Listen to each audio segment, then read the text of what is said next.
All right, so we'll hop in here to section 4L, intra-arrest wakefulness adult. If you look over to the left again, you have your treatment priorities. Number one, always safety of self. We're going to make sure that us personally are safe in regards to whatever we're doing. Number two, safety of public safety professionals, so safety of everybody around us. Number three, safety of the patient. And then number four, continuity of resuscitation. So you go scroll down just a little bit, EMR, EMT, assist in physical control of patient, including applying physical restraints. If you're going to use restraints, minimize any detriment to respiratory or perfusion mechanics. This has kind of been an issue of a couple scenarios of late and has been an issue for a while. If you're going to restrain somebody, first off, be able to justify it. If your safety is at risk, don't be hesitant on doing it, but make sure you're not going to cut off their airway or you're not going to cut off any perfusion efforts of the patient. So just be mindful of that. Anytime you put on a restraint, just remember back to day one of EMT school, you're going to check for, if you're doing upper extremity restraints, you're going to check for a pulse before you put the restraints on, and you're going to check for a pulse after you put the restraints on. Same for lower extremity or anything. So just be mindful of that. Use adequate numbers of public safety professionals. Don't try to do this by yourself and get yourself hurt or hurt the patient.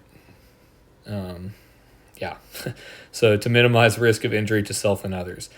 Always be professional. We are the Oklahoma City Fire Department, so we are going to hold ourselves to a higher standard regardless of how we're being treated. So speak calmly to the patient with reassurance that help is being provided. So sometimes you just have to stay calm and assure the patient that we're doing everything that we can to help them. I know that can be hard at times, especially when they're spitting or cussing or whatever, but, be the bigger person and do your best to reassure them that everything's going to be okay. A lot of the times with patients in this scenario, they'll be so worked up, their heart rate's elevated, their respirations increase, and it's just going to lead to more medical events for them. So sometimes explaining to them what's going to happen if they don't relax or don't calm down, and sometimes it helps, sometimes it doesn't. So when you go down to the intermediate advanced part, obviously if we can get an IO or an IV, that's useful for medication administration, but don't risk self-injury with needle stick if the patient's combative. If the patient's all over the place and you can't get an IV, don't worry about it. You're not going to put yourself in harm's way of a needle stick or chance of stabbing the patient or someone helping you hold down the patient. Whatever it is, just don't do it. So down here, the paramedic box, the chemical restraints. All patients requiring chemical restraint are to be physically restrained as well. So we will not chemically restrain any patient that is not physically restrained as well. We have those soft restraints, the ambulances do. So we'll use those soft restraints, make sure that it's not cutting off, any breathing efforts or anything like that. And we'll check for a pulse. We'll make sure everything's done right. And then if they're still combative or violent and you need to chemically restrain them, then these are your options. You have midazolam, which is Versed at 0.1 mg per kg, max of 5. And you can repeat that once. Or if we don't have midazolam, you have diazepam, which is Valium, which is 5 milligrams IV push, IO push if midazolam is not available, and may repeat once. And if you don't have midazolam but you have lorazepam, you can do 2 milligrams IV IO push and may repeat once as that. Midazolam's preferred, mainly due to most rapid onset of action of benzodiazepine options.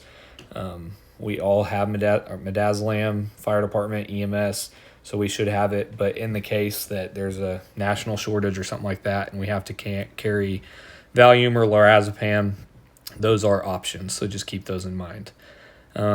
Big thing in this is just to stay safe, and if you're going to restrain a patient, just be smart about it. Never restrain a patient face down where their face is going to be in the stretcher or the seat of the stretcher or anything like that. I mean, sometimes patients are going to fight, and we're going to have to, restrain them or have more help come or remove ourselves from the situation. But you don't ever want to make a patient stop breathing because of the way we restrain them, because that just opens up to all sorts of liability. So if you have any questions on this, feel free to reach out, and that's it for this section.